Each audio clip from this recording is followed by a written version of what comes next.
Mon livre, c'est l'histoire d'Abad, 13 ans, un jeune gamin qui est une sorte de Gavroche des temps modernes, des années 2010, qui vit dans le quartier de la Goutte d'Or à Paris. Dans mon livre, il y a deux grands personnages principaux.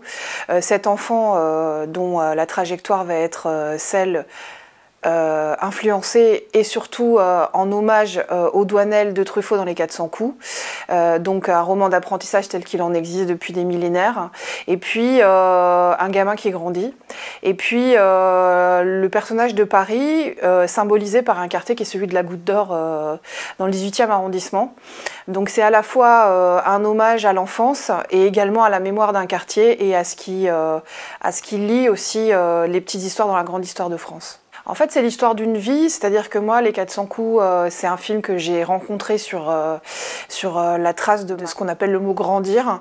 J'avais 17 ans, j'étais dans un contexte familial assez chaotique, et puis dans une grande solitude due à mon statut d'enfant placé, enfin, enfant de 17 ans, mais enfant quand même, pour moi, 17 ans, parfois on est encore un enfant.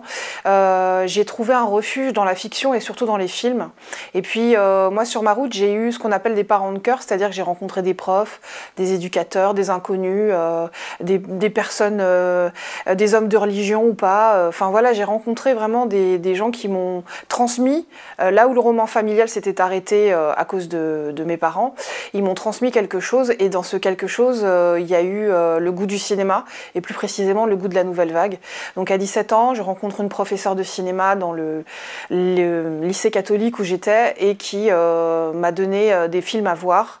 Et dans ces films à voir, il y avait Les 400 coups de François Truffaut, et il y avait La jetée de Chris Marker, Le journal d'une femme de chambre de Buñuel, inspiré par Huysmans. Il y avait vraiment en fait des films qui m'ont composé aujourd'hui et qui ont fait de moi ce que je dis un être humain, c'est-à-dire qui m'ont élevé dans le sens de la fiction.